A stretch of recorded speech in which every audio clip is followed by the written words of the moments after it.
할렐루야. 사랑하는 열린문교회 성도 여러분, 지난밤도 주님 주신 은혜와 평강 가운데 단잠 주무셨습니까? 아침을 깨우는 말씀, 목요일 이 아침에 하나님께서 저와 여러분에게 주시는 말씀은 누가복음 11장 14절로 26절까지의 말씀입니다.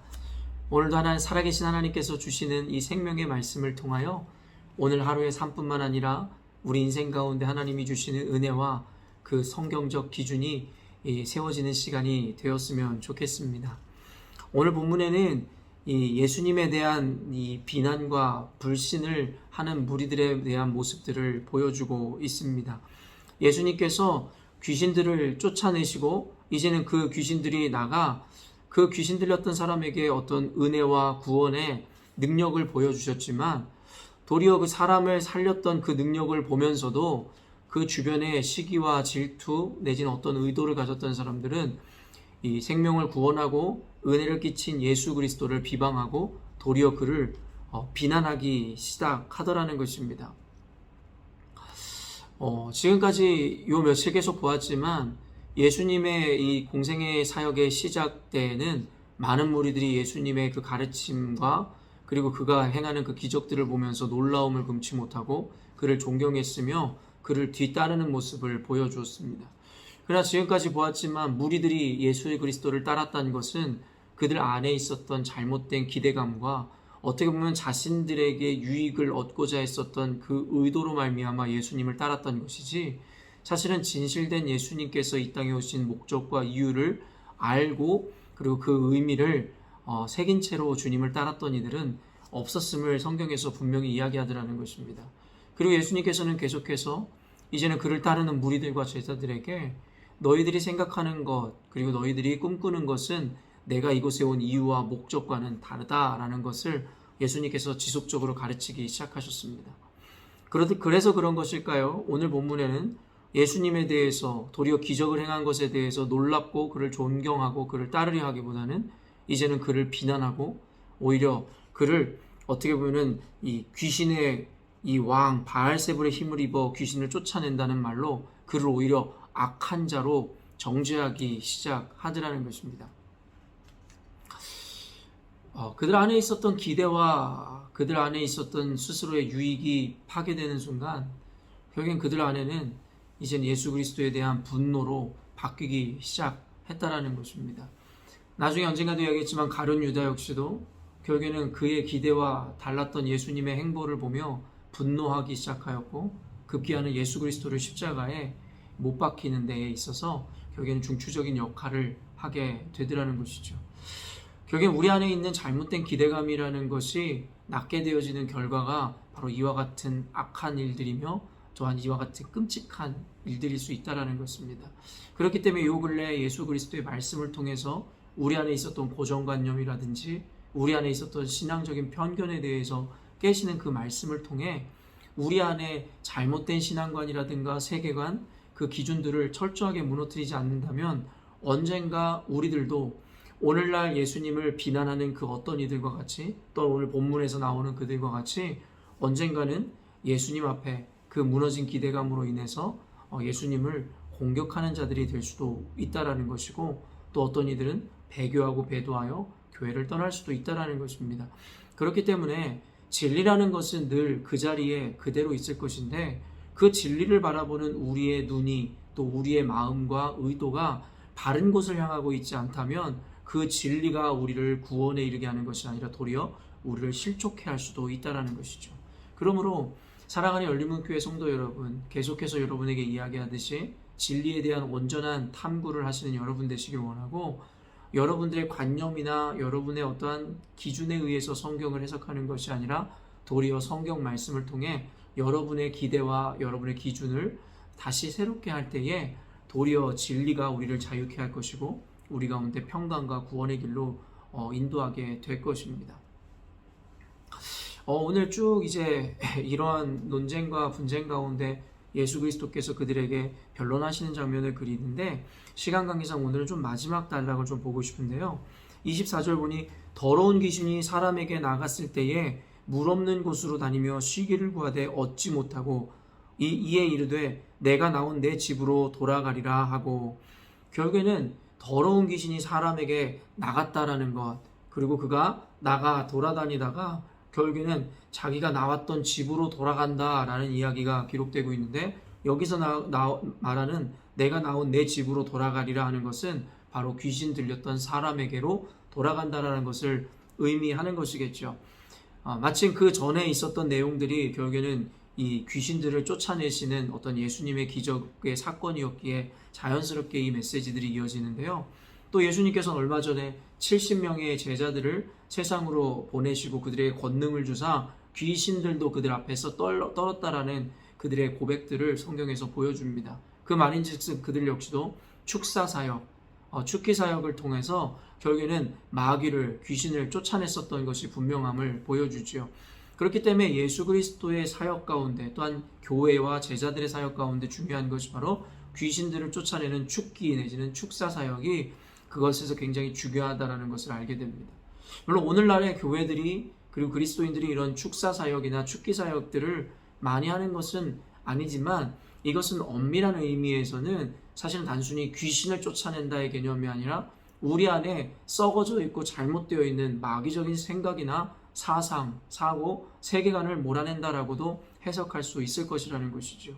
얼마나 이 귀신의 역할이라는 것이 무엇입니까? 바로 구원으로 향하는 자들을 멸망에 이르게 하는 것이 바로 귀신의 사역일진데, 바로 오늘날의 무너져버린 신본주의, 그리고 잘못된 세계관들이나 그리고 인본주의적인 어떤 유물론주의적인 신앙이 결국엔 우리를 멸망으로, 그리고 진리로부터 멀어지게 하는 것을 보며, 결국에는 그것이야말로 바로 이 시대 이 교회와 그리스도인들에게 원하는 축기, 축사 사역과도 맥을 같이 한다라고 우리가 해석할 수 있다라는 것입니다. 그런데 오늘 참 재밌는 것은, 그렇게 제자들과 예수께서 직접 축사하셔서 그들 안에 있는 귀신들을 축출해내시지만, 결국에는 오늘 본문을 통해서 알 수 있는 것은 한 번 쫓아냈다고 해서 그것이 완성을 의미하는 것이 아니다라는 것을 우리에게 보여주더라는 것입니다. 우리는 은혜를 입습니다.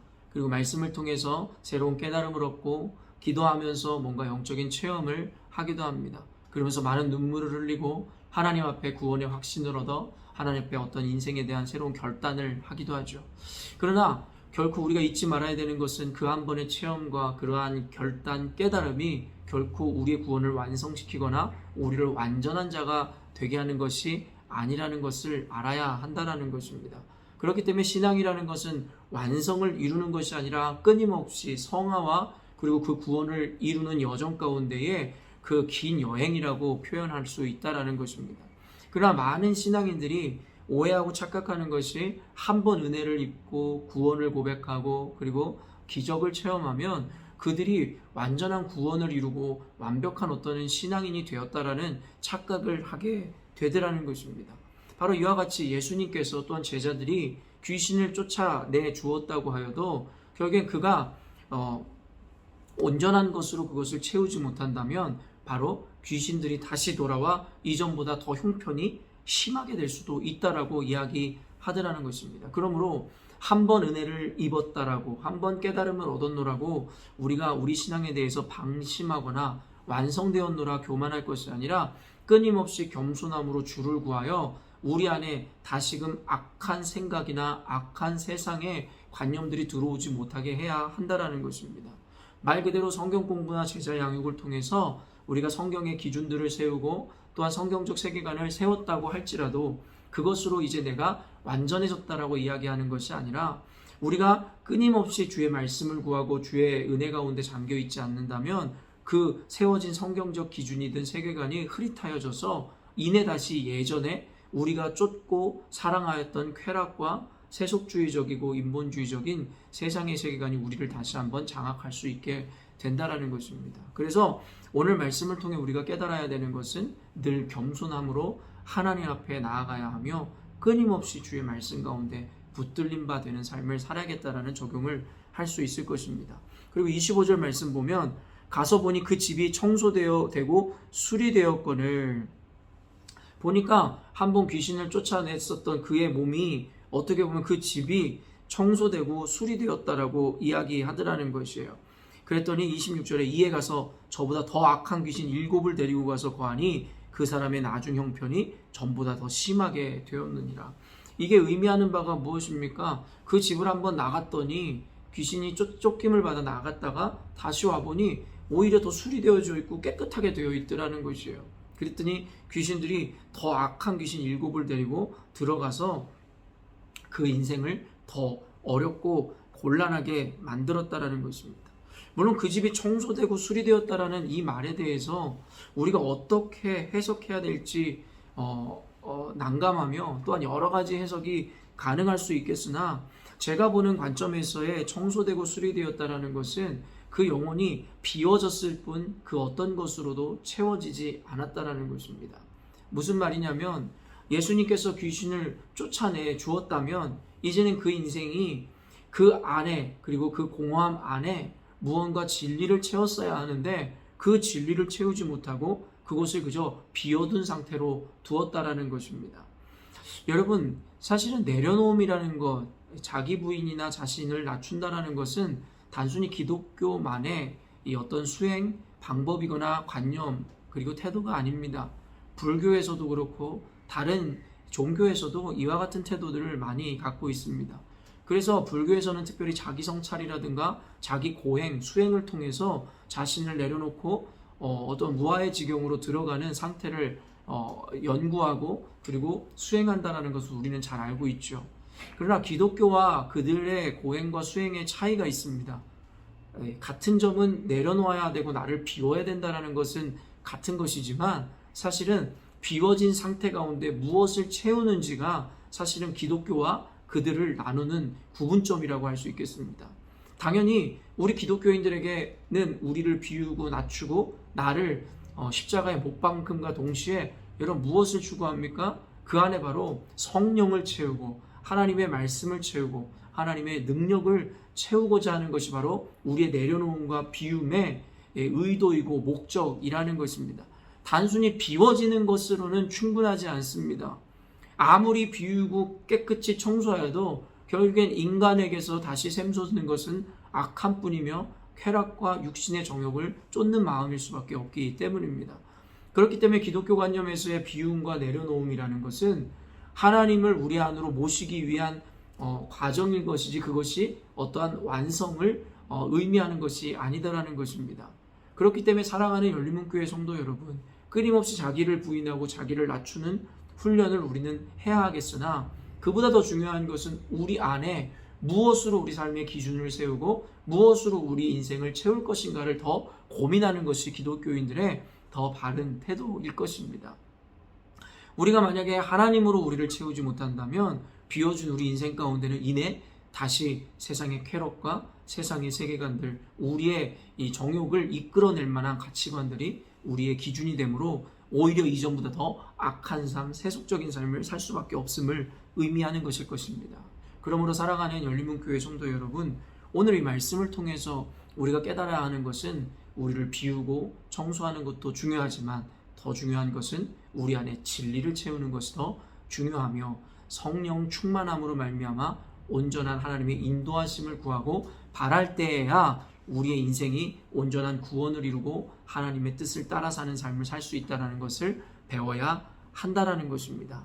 그러므로 오늘 말씀을 정리하자면 사랑하는 열린문교회 성도 여러분, 아까도 이야기했지만 우리 안에 있는 잘못된 기준들을 요즘 말씀을 따라 계속 낮추셨으면 좋겠습니다.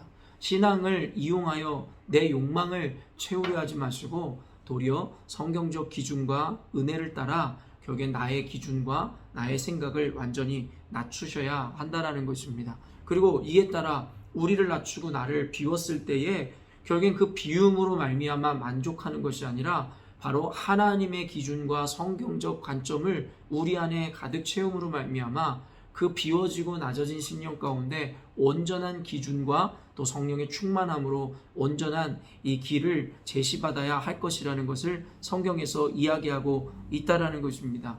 또한 성도 여러분, 한 번 얻은 은혜와 체험 그리고 지식으로 여러분 교만에 빠지지 않으시기를 바랍니다.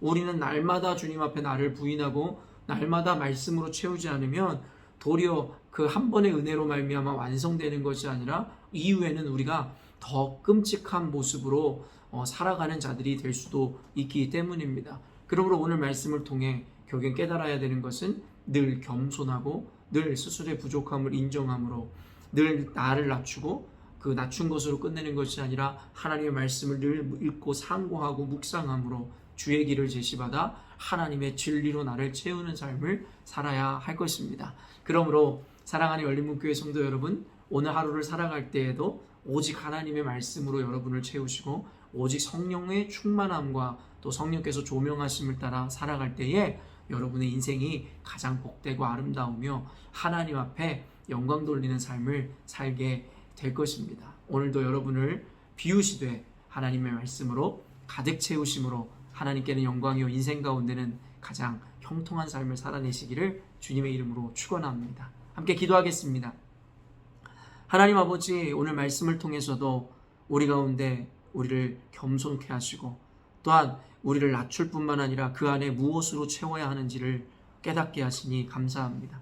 단순히 깨달음으로 끝내지 않게 하여 주시고 말씀이 그러함으로 아멘 하였다면 이젠 우리의 삶의 순종으로 실천으로 하나님의 뜻을 구체적으로 우리 삶 가운데 이뤄내게 하여 주시옵소서. 그럴 때 우리 삶을 통해 하나님의 나라가 우리의 가정과 직장과 교회 가운데 이루어질 것이며 그로 말미암아 하나님께서 영광 받으실 줄로 믿습니다. 우리를 온전히 주님에게 쓰임받는 도구로서 하나님께 영광 돌리는 자녀로서의 삶을 살아내게 하여 주시옵소서. 선줄로 생각한 자 넘어질까 두려워하라는 이 말씀을 기억합니다. 오늘도 우리 신앙에 겸손함을 더하시고 오늘도 그러함으로 철저히 주의 말씀만을 의지하는 삶 살게 하여 주시옵소서. 감사드리며 예수님의 이름으로 기도합니다. 아멘. 사랑하는 열린문교회 성도 여러분, 오늘도 하나님께서 가장 귀하고 복되고 아름다운 날을 허락하셨습니다. 하나님께서 의도하시고 작정하시고 우리에게 허락하신 그 하루를 하나님의 뜻대로 온전히 살아내시는 여러분이 되었으면 좋겠습니다. 아침을 깨우는 말씀은 내일 아침에 또 만나도록 하겠습니다.